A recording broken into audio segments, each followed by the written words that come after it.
გმირების დაბრუნება მიღწეული შეთანხმების საფუძველზე მომდევნო წლის დასაწყისში ბაბუშერასა და გუმისთის სამარხები გაიხსნება. გაზაფხულზე კი სამარხებში აღმოჩენილი ქართველი მებრძოლების ცხედრების თბილისში გადმოსვენება იგეგმება. შეთანხმება საქართველოს მთავრობასა და დე-ფაქტო რეჟიმს შორის ხანგრძლივი მოლაპარაკების შემდეგ შედგა, რომელიც წითელი ჯვრის საერთაშორისო კომიტეტის ეგიდით მიმდინარეობდა. სალომე ქოქიაშვილი დაკარგულების შესახებ.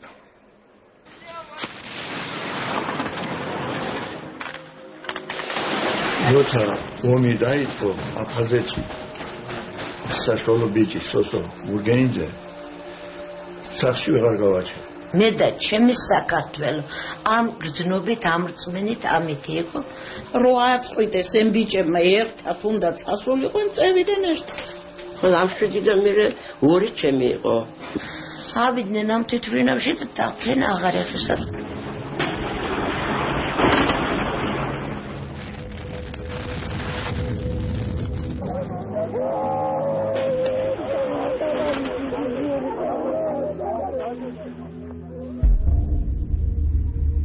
მიკოცია ჩემი შვიდზე სამაკ დარგი. ისინი 7 იყვნენ, განწირული რეისის მგზავრები. ბავშვობის 7 მეგობარი ასურეთიდან ომში ერთად წავიდა, თუმცა სახში არც ერთი მათგანი აღარ დაბრუნებულა.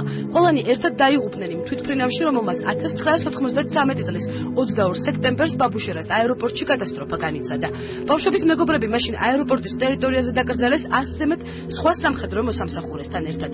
კატასტროფიდან 3 წლის შემდეგ ოჯახის წევრებმა 5 მათგანის ამოცნობა და გადმოსვენება მოახერხეს. 2 ასურელი გმირის ცხედარი კი ამ დრომდე ბაბუშერას საერთო სამარხში განისვენებს. წამს რომ ესე იგი ჩვენი ორი ბიჭი ასურეთლები მე ასურეთლებზე ვიზარდი და შვებიც არიან იქ 33-ია დაჭენილი გასამოსვენებელი და ამ 33-ში ეს ჩვენი ორი ბიჭი ნამდვილად იქნება. თუ ეწვალება ეს ხალხი და რაღაცას გვიპირებს ჩვენ რომ ჩვენი შვილები ნახონ და გადმოასვენონ მე რა წინააღმდეგი ვიქნები. მე მინდა რომ ნახო ჩემი შვილი. ახლა უსაფლაო გმირების მშობლები გაზაფხულს ელოდებიან. სწორედ ამ დროისთვის უნდა გაიხსნას ბაბუშერას სამარხი, სადაც ბოლო მონაცემებით 58 ქართველი ჯარისკაცის ცხედარი განისვენებს. ბაბუშერასთან ერთად იგეგმება გუმისთის სამარხის გახსნაც. შეთანხმებას ამ თემაზე საქართველოს მთავრობამ აფხაზეთის დე-ფაქტო ხელისუფლებასთან ხანგრძლივი მოლაპარაკებების შემდეგ მიაღწია. ნეშტების გადმოსვენება მოხდება სავარაუდოდ თბილისში, ან შესაძლებელია ქუთაისი და შემდეგ დაიწყება სამუშაოები დნმ-ის ნიმუშების აღებისა იმისათვის, რომ მოხდეს ცხედრების იდენტიფიკაცია და შემდეგ ოჯახებისათვის გადაცემა.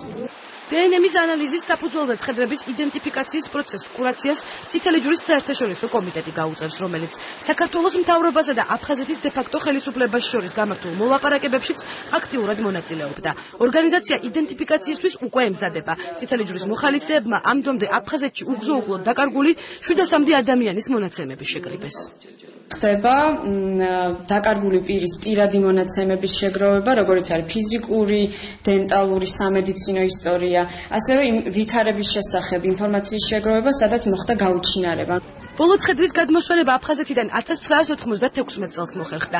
მერე კი პროცესი შეწყდა. 17 წლიანი პაუზის შემდეგ აფხაზეთის ომის უშუალო მონაწილეები ფიქრობენ, რომ ბაბუშერისა და გუმისთის სამარხების გახსნა მინიმუმ 100-მდე მათი თანამებრძოლის ცხედრის იდენტიფიცირებასა და სახში დაბრუნების წინაპირობა გახდება. კარგი თემა იმ თვალსაზრისით, რომ ომის შედეგების ლიკვიდაცია ხდება რა. ომის უნდა დამთავრდეს ომი და ომი მთავრდება მაშინ, როდესაც უკანასკნელი დაღუპულის დამარხვა მოხდება. ბოლო მონაცემებით აფხაზეთის ომის შემდეგ უგზო-უგლოდ დაკარგულად 1800-მდე ადამიანი ითვლება. მათ შორის 900-მდე სამხედრო მოსამსახურე და ამდენივე მშვიდობიანი მოქალაქეა. აფხაზეთში 2 საერთო სამარხის გახსნის შემდეგ სავარაუდოდ 100-ზე მეტი გმირის ცხედარი დაბრუნდება სახლში, სადაც დაღუპულ შვილებს დედები უკვე 20 წელია მოუთმევლად ელოდებიან.